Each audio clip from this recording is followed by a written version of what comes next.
Hi everyone, this is Kyle. It's a snowy day out here in Hamden, Connecticut, and I felt like doing a garden tour. Um, I'm out here in USDA Zone 6B, for anyone who's wondering. Um, and my goal has been for the last several years to turn my approximate quarter of an acre of suburban lawn into a food forest. And specifically, I want to grow 200 species of edible fruits and vegetables, perennial vegetables, um, in a low maintenance sort of system. Because if you're growing that many annuals, for instance, it's very difficult, time consuming, a lot of seed to germinate and whatnot. So I focus on things that are very reliable for me, come back every year. So let's get started. So right in front of us here is a Chinese plum yew. This is one of my favorite plants. It's the Latin name is Cephalotaxis fortunae. It's related to the true yews in the genus Taxus, but this one has much longer needles. If you can see how long they are. This is a male specimen here. These are the little male cones forming. They start to spread their pollen in the spring. And the females produce an edible fruit, which is very tasty. The male I have here is very large. I planted it years ago. And over in this other spot, I have a little female plant. And this one is actually the Japanese species, not the Chinese species. And the needles are smaller, are shorter. The Chinese species are extra long, which makes it more ornamental.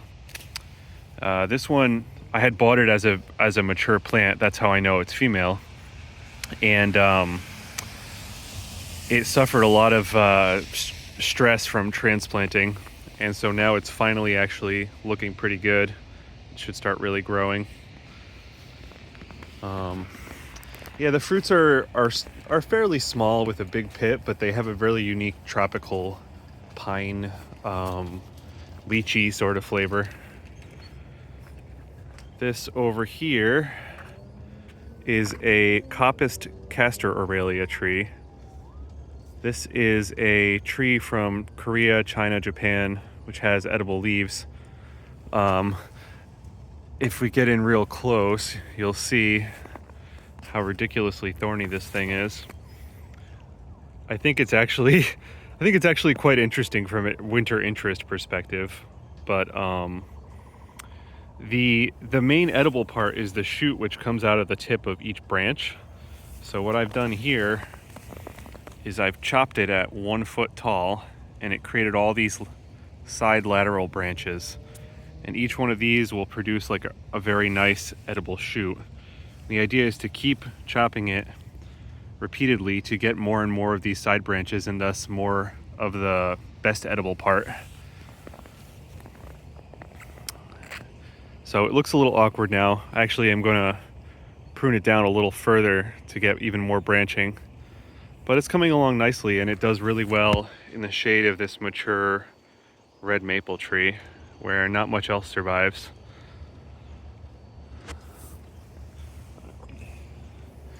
I got a yucca over there. The flowers are edible, but they taste kind of soapy. This is a dwarf beach plum, which is a native plum to my area.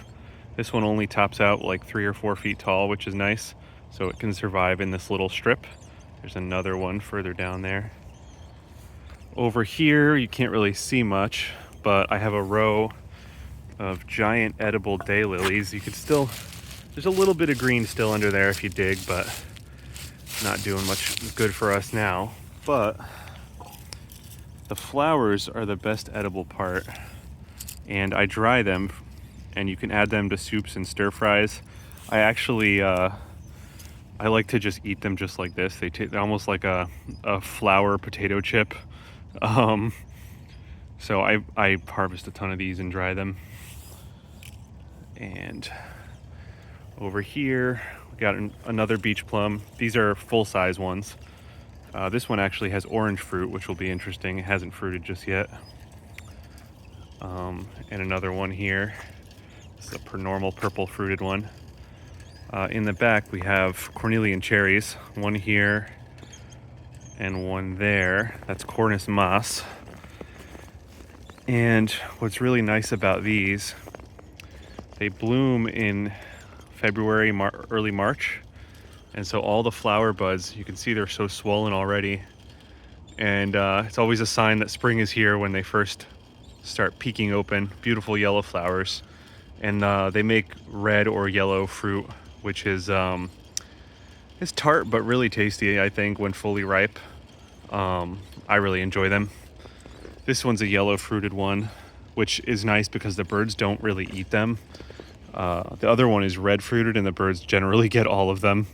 So it's they get some, I get some sort of situation. Behind me, this is the edible hedge, which I talk to everyone about constantly. This is 5-leaf Aurelia, Eleutherococcus sieboldii. This is a Japanese plant, and it makes a lovely green hedge, and every time you trim it, you can harvest and eat the leaves, so it's quite nice. They're also very nutritious, so and the flavor is fairly mild, so I have no problems with that whatsoever. The cornelian cherries actually get this flaking bark, and the first time I saw it, I was like, oh my god, the tree's dying, but no, it's totally fine and healthy. So we'll head back further. And this side of the house, which is fairly narrow, I have these 2 persimmon trees. There's one in the front and one in the back. These are American persimmons, Diospyros virginiana. They're selected varieties with better fruit. And this one in particular, actually, I had grafted a second variety on. The graft union is right about here. It's healed beautifully now. So this is a 2 variety persimmon tree. The lower branches have a variety called Sucus, which holds its fruit very firmly. So the idea is I can grab those off the lower branches, and the upper branches have a variety called Molar, which drops its fruit. So they'll fall and I can collect them off the ground. Because I'm going to let these get real nice and tall. They tend to be very upright,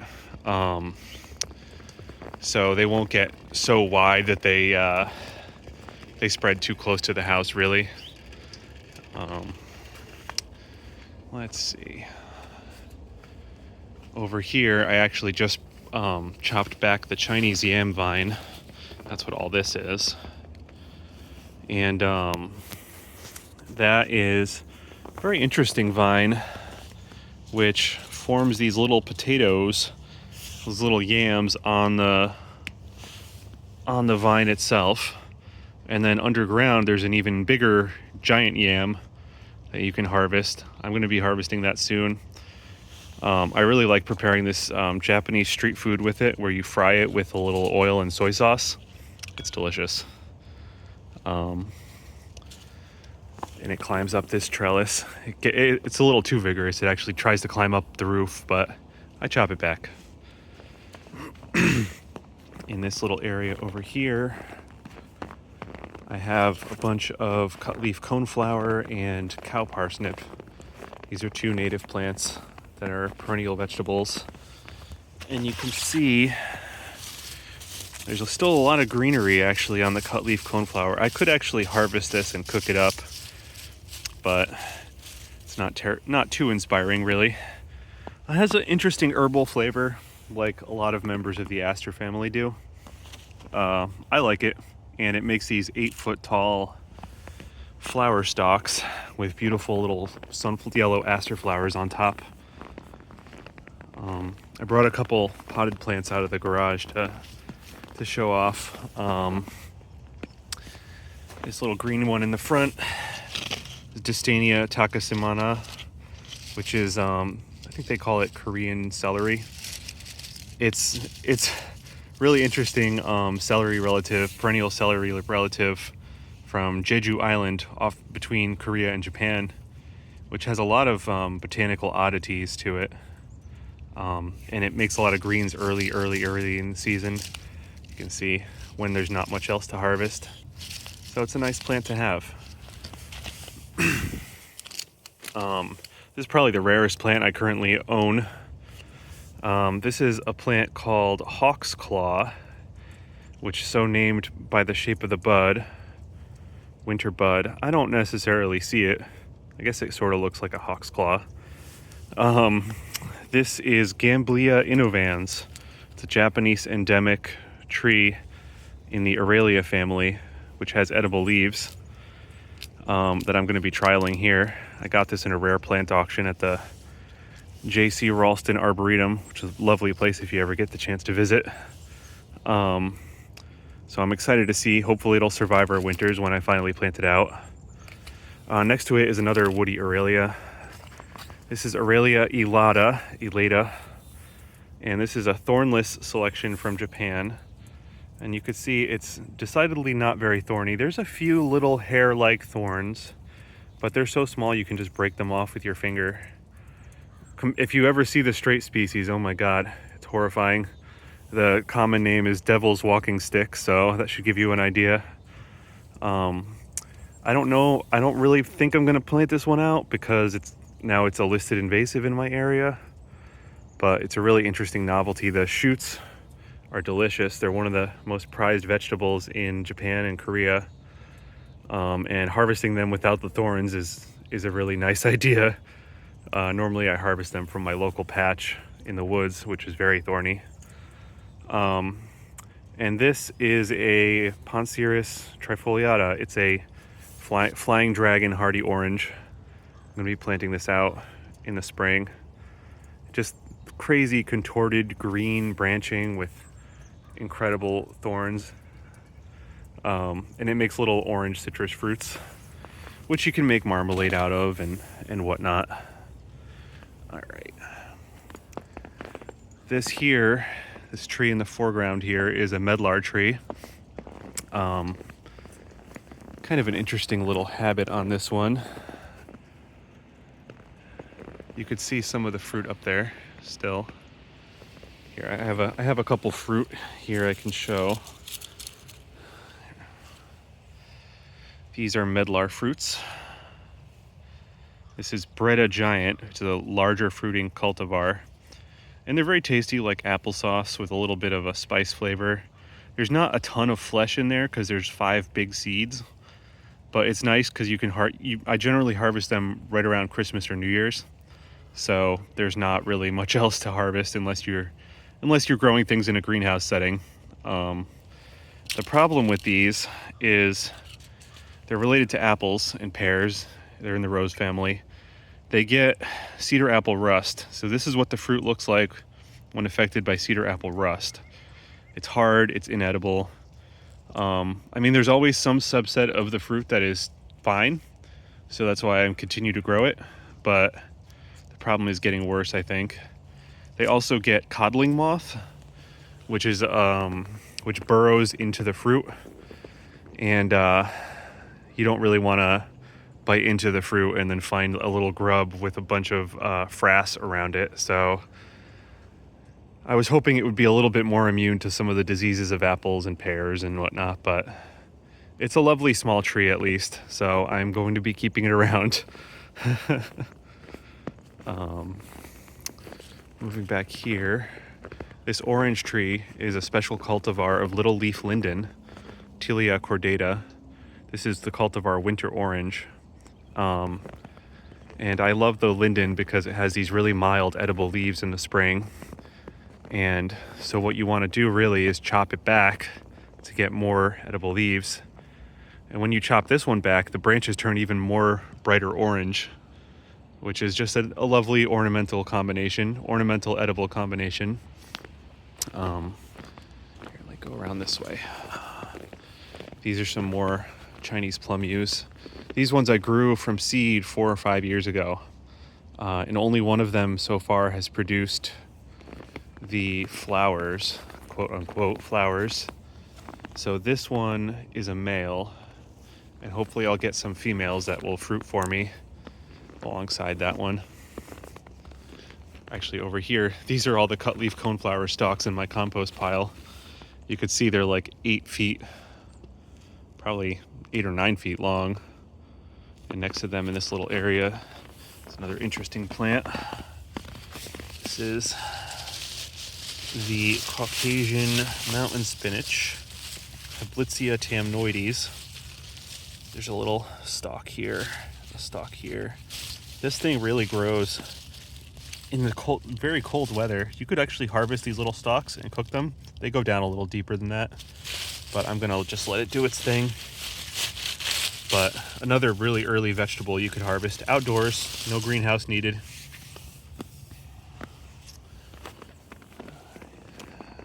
So we're looking at this linden tree. Let's get a closer look of the actual branch so we can see some of the colorful buds. It's always hard to get the camera to focus on this sort of thing. The buds, even the buds themselves are orange. Sometimes I'll use the clippings when I prune it to make a wreath. And the tea, you can make a tea out of the flowers, which is also lovely, floral flavored, relaxing tea. These little plants are a new, very rare Korean aster species that I'm growing, which has very mild flavored edible leaves. This one actually also comes from Jeju Island. Jeju, I think, actually. You can see they're still very green. I mean, the little greenhouse setup is helping them a little bit, but I think they would be green regardless. These are way milder and smoother than any other aster I've tried. So I'm excited to let them sort of fill in this area. And then this little tree here, which is gonna eventually get quite large. This is a Japanese raisin tree, Hovinia dulcis. And there's a lot I could say about this tree. It has it's one of my favorites. It grows, it's an invasive plant in the Brazilian rainforest, but then it also grows as far north as Boston or Ithaca, New York. Well, not Ithaca, Rochester, New York. So it's a crazy range of cold hardiness. This is a cold hardier seedling that I collected seed from the Arnold Arboretum and grew this one out. And it's about 1/2 inch thick. So I'm hoping that it'll be able to survive our winter this year and keep on growing. The fruit it makes looks like this, and it's very unusual. The little black balls are the true fruit, and then the stalk, which connects the fruit to the plant, is the edible part. This brown, wrinkly stalk, and it's actually very sweet, with a really nice flavor. It's very tedious you have to pull all these little black balls off of it, and then you can eat it. So it's tedious, but these are born basically in the winter, when they'll start to fall off the tree. So it is a nice food product for winter harvest. That's a Japanese raisin tree. Let's see what else we have here. This plant here is a rare Asian bladder nut, Staphylia bumalda. I grew these from seed. I have a whole blog post about it. These are 2 years old now, and they're almost 6 feet tall. There's one branch that gets up there. There's one here, and there's one over there. And these are really, I'm hoping they'll flower this year. They have really delicious edible leaves in the spring that taste like, they taste like they're already fried in sesame oil when you just steam them. So really interesting flavor. It's a small bush. It only gets 6 to 10 feet tall. It has this really interesting bark. I don't know if it'll show up well on the camera, where the bark is sort of striped. It's just another thing that I find nice about it. And it has these beautiful white flowers in the spring too, which you can also eat. And the Chinese name for it is basically translates as tree cauliflower, because you harvest the leaves and flowers at the same time in the spring. So I'm very excited. I hope it does actually flower this year. That would be very nice to actually get to pick these.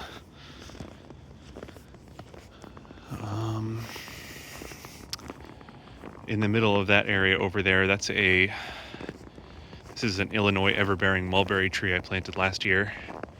And see how awkward it is. I had to chop it back very hard because it put on so much growth over the summer that the branches were snapping off whenever there was high winds. So I had to chop it back real hard, but this will grow extremely vigorously, and it'll be a very big tree in this large square bed here. Against this back fence here is Aronia. This is it's technically Aronia ex Mitchellii. It's a hybrid species with large fruit. This one is the variety Rain Tree Select, which is supposed to be less astringent. And I love these plants. I have some Aronia berries here. I have a huge amount of them in my freezer, and I'll just put a handful in a smoothie every time I make one. And I think they're very similar to like acai berries, but instead of shipping them from the Brazilian rainforest, we can just grow them in our backyard, and they're extraordinarily easy to grow. Actually, you can still see some little old dried berries on there. These get affected by the cedar apple rust too, because they're in the rose family, but it doesn't really diminish the harvests at all, so that's fine with me. I have to be very careful about growing things in the rose family because I have these junipers here and here on my neighbor's property that have the cedar apple rust and give it to anything I grow. This stick here, actually, this is a Szechuan pepper tree. I just hacked it back the other day. See these crazy thorns? This is Xanthoxylum simulans. It's a Chinese species. That's probably the hardiest one, and it's self-fertile. It makes these little dry husks that are a very popular spice called Szechuan pepper in Asian cuisine. I have some here, actually. Where are they? I have a bowl of all the various plant pieces. So I don't know if this will come through, but that's a Szechuan pepper husk, and the reddish colored husk is the part that's actually used as a spice. The black seed is typically discarded. And this one fruited this year, but I hacked it back because it's too close to this hedge back here, and I'm going to be moving it in the spring, so it's better to shorten how much tree it needs to support, really. This hedge back here is Lindera angustifolia, which is a spice bush species, not edible, one of the few non-edible things back here. And I just really like it because the leaves hang on all winter, and you can see the effect is just really nice.